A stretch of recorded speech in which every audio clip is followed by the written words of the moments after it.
So welcome, schönen guten Tag, good afternoon everyone, here in the room and also at home and in home offices via Zoom. My name is Thomas Geyer, I'm with the European Metropolitan Transport Authorities Association and I'm going to guide us through this half-hour brief. I will briefly introduce a little bit of background as to why we're here this afternoon, and after that we will hear statements from our panels, and they're obviously happy to answer any questions you might have.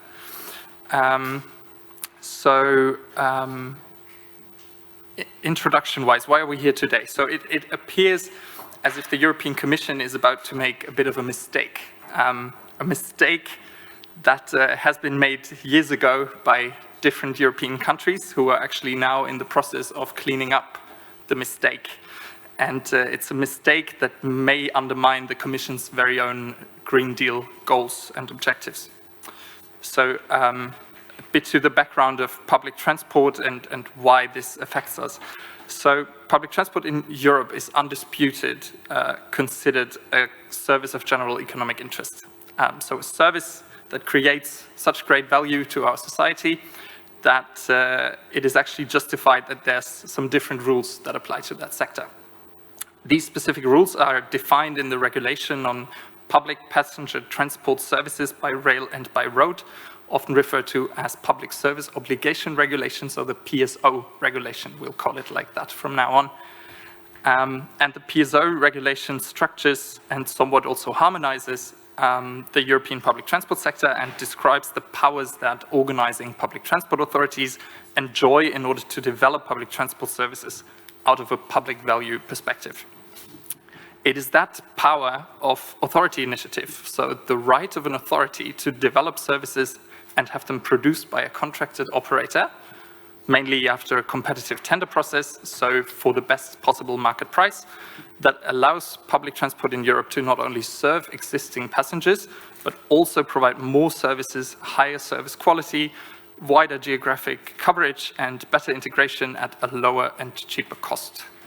So then would potentially be possible without such public sector action and compensation possibility. The ridership increase across public transport in Europe pre-pandemic actually shows that this system is quite effective. And the explicit possibility of authority initiative in the development of public transport has so far been the consistent and undisputed interpretation of the PSO regulation, both by the Commission and by Europe's courts. Has so far been because in December of last year, the Commission has published a non-paper with a draft revised interpretative guideline set for the PSO regulation, which actually foresees a strict limitation to authority initiative. The public transport sector and local governments see this unexpected and 180-degree shift in policy as incomprehensible, and it appears as a threat to their efforts in reaching the sustainable mobility objectives we all have. In response, Polis, Eurocities, the local and regional governments in Europe platform, the Community of European Railways, the SGI Europe Association, Emta, and Uitp submitted a coalition political statement urging the Commission to help, not hinder, public transport's ability to deliver Green Deal goals and refrain from the presented draft guidelines. This joint media event today follows this coalition work and seeks to address the questions you may have.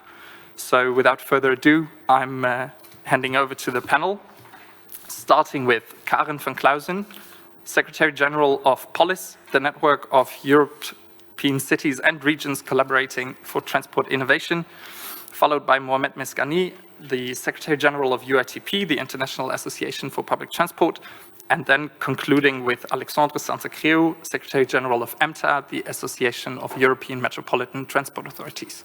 Karen, please. Thank you, Thomas. So indeed, I represent Polis, the European network of cities and regions on sustainable urban mobility and innovation. And our cities and regions are working together to tackle the multiple transport-related challenges they face, including air and noise pollution, climate change, road safety, and congestion. And targets and ambitions in our cities and regions are fully aligned with the European Commission's Green Deal. In fact, cities and regions hold many of the keys when it comes to the much-needed decarbonization of the transport sector and making that a reality, and in terms of reaching the EU goal of climate neutrality by 2050. The Sustainable Urban Mobility Plan, or SUMP as it's called, and promoted by the European Commission, is a key policy tool used by cities and regions to develop, adopt, and implement long-term integrated strategies to address the aforementioned transport challenges and to make urban mobility sustainable. At the heart of a sustainable urban mobility ecosystem is a modal shift away from the private car, with public transport and active travel as its backbone.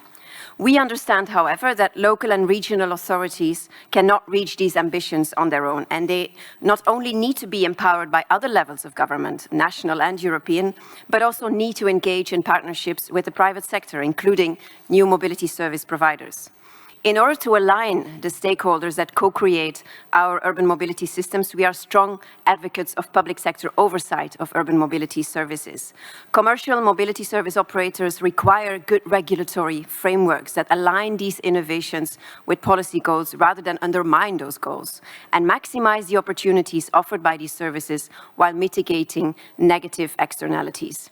And that way, only that way, they can contribute positively to the envisaged sustainable urban mobility ecosystem. Now, public sector oversight also means that local and regional authorities need to maintain the ability to define the public service aspects of collective transport and define where and how other mobility services can add value and fill the gaps that cannot be met by mass transit. We are aware that public transport can further improve, and our members keep improving it on a daily basis. And we need to focus on inclusion, affordability, both for the traveler and the organizing authority, accessibility and efficiency. And we need to focus on a green recovery, because while cities and regions and their operators stepped into the front lines and kept things moving during the pandemic, that pandemic has also been a severe blow to the finances of public transport authorities, who now face the combined challenges of maintaining public transport services in spite of reduced demand and ensuring a green, digital and inclusive economic recovery, and at the same time fostering this modal shift that we desperately need. So under these circumstances, public authorities really need sufficient flexibility and support in the organization and in the provision of transport services, including legal certainty and stability. And unfortunately, the guidelines as drafted right now would limit the ability of competent transport authorities and introduce legal uncertainty, which will inhibit future effective investment. Concretely, the current draft limits the scope of public service obligations and links them to the demonstration of an ex-ante user demand, which seems to stem from a questionable assumption that the general interest is simply the sum of personal interests. So if there is no user demand for a service, then there is no general interest. This is really a misconception of the governance of mobility services, particularly in the local and regional context. While its primary objective, indeed, is to meet the mobility needs of all citizens, public transport also contributes to other strategic policy objectives that our cities and regions have. They have all kinds of economic, environmental, and social public policy goals, and those require the provision of public transport services, not least in support of the EU climate and air quality goals that were mentioned before. Evaluating the need for a service of general economic interest based solely on user demand is therefore counterproductive, and it's incompatible with sustainable mobility planning and with a massive modal shift that we will need in the years to come. This shift can only occur if people currently dependent on private means of transportation have public transport services that they can actually switch to. Regularly, supply designed by competent authorities creates demand. The service itself creates user demand to enable modal shift for the benefit of all. Moreover, cities and regions are increasingly moving also towards the internalization of external costs of polluting car traffic, which will further enhance that shift away from the private car because people will feel it in their wallets. We need all sustainable mobility modes to join forces and offer this range of alternatives that together can compete with the private car. And to that end, cities and regions are investing heavily in multimodality and in intermodality through the physical integration on the ground, interchanges, mobility hubs, and the digital integration of these modes, mobility as a service. And that way we will enable a more seamless user experience while seeking to reconcile individual user needs with societal city needs. We're happy to discuss a new framework for public-private cooperation in mobility to protect the traveler and enable the authorities to maintain oversight and regulatory power, while fostering the potential of experienced and new service providers. The path chosen, however, by the EC does not provide us with a satisfactory starting point for that discussion. Thank you. Thank you, Karen. Mohamed, please. Thank you very much, and good afternoon. I will speak on behalf of Uitp, which gathers 1,900 members from 100 countries, and 65% of those members are European. And it gathers both operators and authorities. So first, I would like to remind that this PSO regulation is a compromise that took 15 years to reach.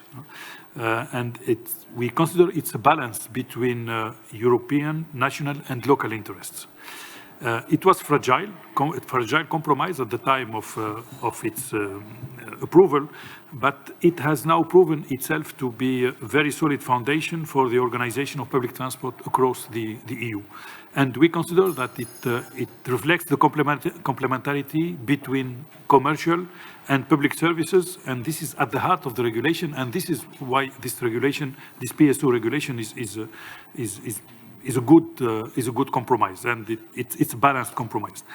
I think Karen developed a number of arguments already, so I don't want to repeat them, and I will focus on one aspect.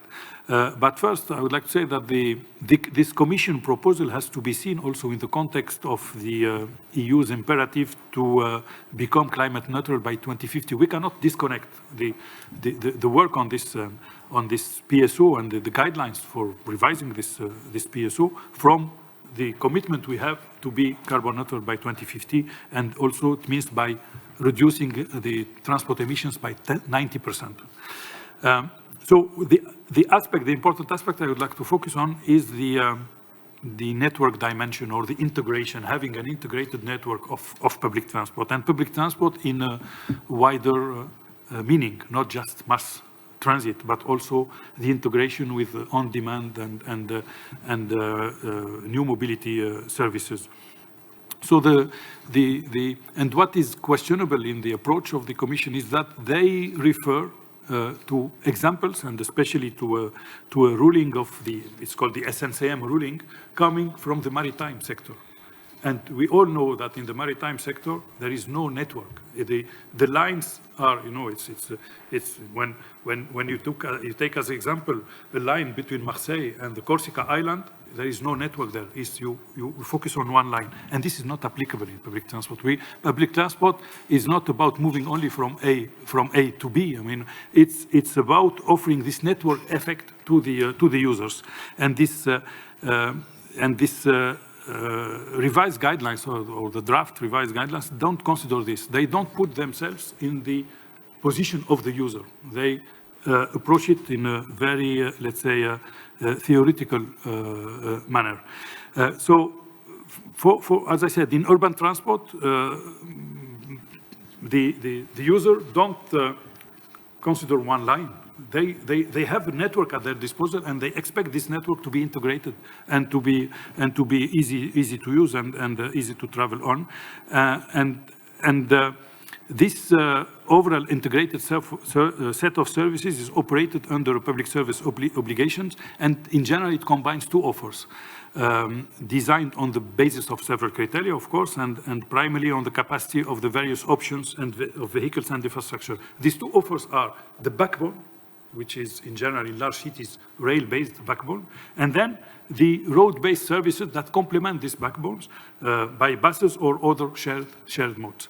And there are huge benefits in having this holistic and multimodal approach of mobility, and these benefits, of course, increase with the size of the city.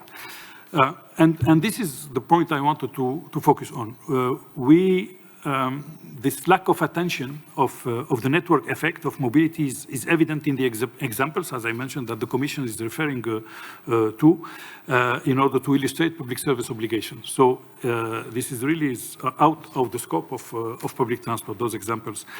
So it's important that when we consider public transport, when we consider this PSO, that we take into consideration this network effect. We cannot just say, okay, for that line, treat the different lines separately, the one from each other. So that's the point I wanted to focus on. And when we integrate the new mobility services, we need to integrate them having in mind this public service obligation.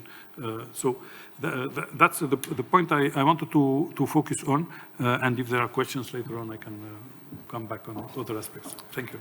Thank you, Mohamed. Alexandre, your statement, please. Thank you. So I'm speaking today to represent Emta, the Association of European Metropolitan Transport Authorities. Our members have the powers to define service levels in public transport. And with that power, they shape an inclusive society. How? For instance, they can commission bus routes to connect deprived neighborhoods with jobs and services. They can commission night routes. They can offer discounts to the user groups that need it. Would you expect all that from private initiative, from commercial initiatives? With such examples, I want to illustrate all what we risk losing with a reform that would take powers away from metropolitan transport authorities. Why change the current regulation anyway? The Commission does not provide any motivation for it, so we have to speculate. Is there anything wrong with the way things work at present? Is there not enough competition?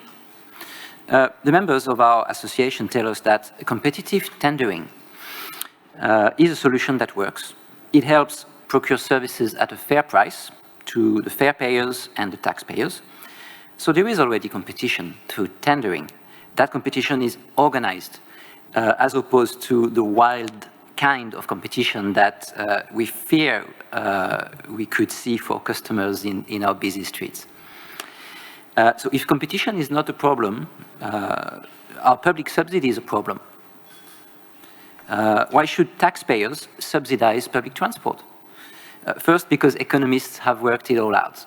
They tell us that the optimum pricing for a maximum economic benefit for all is when customers pay less than the full price of the infrastructure, the rolling stock, the services, etc. But that's a very theoretical response, and I don't hope to convince everybody with that. The truth is that taxpayers must subsidize public transport because they subsidize car traffic even more already, without even knowing it. Yes, the failure to put a price on congestion, on noise, on other externalities is worth billions of hidden subsidy to car travel in metropolitan urban areas. Would motorists pay a fair price, then perhaps public transport would be commercially viable. But we are far from that world. Until then, the only viable commercial public transport is the one that cherry picks the most profitable segments, busy times of day, busy routes, doing nothing for inclusion, only creating congestion. Our association has members in the UK, such as Manchester and Birmingham, in Poland, such as Krakow and Warsaw. They have painfully experienced the market initiative. They are now reinstating widespread authority initiative. From these countries, we learned that market initiative fails to cover all neighborhoods properly, fails to deliver consistent service level over time, leads to higher fares, lower ridership, do not result in a greater competition at all, perhaps because of that lower ridership, and they continue to require public subsidy. So that experience we got from our members, we shared in an open letter to the Commission that we published on Monday. That's this one that you can find on emta.com. And just to conclude, I'd like to say that going through a climate crisis and now an energy crisis, now is a bad time to run experiments that are very likely to go wrong and be counterproductive. And talking about a crisis, Karen mentioned the pandemic. Let's reflect on the worst episodes of that pandemic. Think of what public transport would have looked like if it was under a market initiative regime. Would operators have maintained services for essential workers? Perhaps not. Here again, I wish to express how lucky we are in Europe, in much of Europe at least, to consider metropolitan public transport as a service of general economic interest, whose delivery can be supervised by authorities. So we urge the Commission to revisit their draft interpretative guidelines, and we are very happy to take part in a consultation for it. Thank you very much, Alexandre, Mohamed, and Karen. Are there any questions immediate in the room or on Zoom? On Zoom, you can use the Q&A section at the bottom of your screen to submit questions. I will see them here. We have a question over there. There's a room microphone, so you would need to stand up if that's possible, or the gentleman helps you. Thank you. Thank you very much. I might pick up, because of the mention of UK, I'm a little out of touch on European Commission activities because we are no longer affected by them. So it's quite interesting to see the battle for control in Europe continuing. I'm interested in the actual practicalities of what the Commission's doing, because I do remember the processes that are required to put these new regulations in place. First of all, has the Parliament given its view, and has the Council of Ministers given its view, and what do you think the timetable is for your tasks to try and change this? That's a very relevant question. Anyone who would like to immediately answer? Mohamed, maybe, on the legal background of the... Short answer is that the Transport Committee in the Parliament, they had the meeting yesterday or the day before, and they rejected completely the proposal of the committee of the Commission. The meeting was really very let's say tense on the issue. So yeah, but there was no vote yet in the Parliament, or no discussion at the Parliament level, but the committee of the Parliament. Any additions, Alexandre? Yes, thank you. Just to add to that, perhaps the Transport Committee in the Parliament is furious because this initiative from the Commission would bypass any kind of control by the Parliament or the Council of Ministers. Because that initiative from the Commission we're talking about today is a non-paper, it's an interpretative guideline. So it's a piece of technical administrative document that would bypass all form of control. Indeed, it's not the regulation itself that is changing, but the interpretative guidelines thereof, just to be clear at this point. Any other questions in the room? Yes, over there. Microphone is coming. Fantastic. Thank you so much. Thank you. You said in the last comment, you said that you can only speculate about the reasons for that. And I would still like to hear from all of you, because one is wondering, you mentioned the Green Deal, we have a lot of statements on public transport and the importance of decarbonization. At the same time, we feel that the EU has moved out of this extremely liberal phase where, you know, a lot of emphasis was put on privatization, and the state has gotten a more important role, and this was acknowledged, especially during the Corona crisis. So I wonder what kind of motivation, what kind of driving force you see behind this initiative and these guidelines. Thank you. Thank you very much. Any idea is the discussion? Yeah, Karen, please. No, it's puzzling, really. with all these ambitions that have been put on the table, with all these goals that we need to reach, and we have no choice, basically. I mean, as mentioned, air pollution, climate change, safety, they're all ambitious targets out there, and we need to reach them if we want to survive, basically, on this planet. It doesn't make sense at all that you would be reshaping something based on user demand. Because what we need to do is steer demand away from the private car. And as Alexandra was rightly saying, finally stop subsidizing car traffic, because that's indeed what is happening. We are still not internalizing the real cost of polluting car traffic to society. And once we start doing that, people will shift to other modes. And that's when public transport needs to be available to make that massive shift to reach those objectives. So it's really puzzling where this is coming from. I don't have the answer, unfortunately. You know, we are lucky to have the European space, the European Union, but it's not the first time that there is contradiction in the European policies or European, let's say, approaches to change things. So, yeah, but I'm not able to understand the reasons behind. But what is for sure in Uitp, we have the private and the public transport operators, the big groups also, and they were as surprised as we are. So I don't think it's coming from a lobby, coming from those private groups. Yes, thank you for the question. Of course, it's at the heart of the debate. We can only speculate. Perhaps the European Commission, like any big organization, works in silos. Perhaps many silos have moved on towards the Green Deal. Perhaps some silos didn't. Perhaps they have a futuristic vision of transport in mind with, autonomous taxis all over the place. Perhaps they anticipate that and they think, well, we don't need public transport anymore.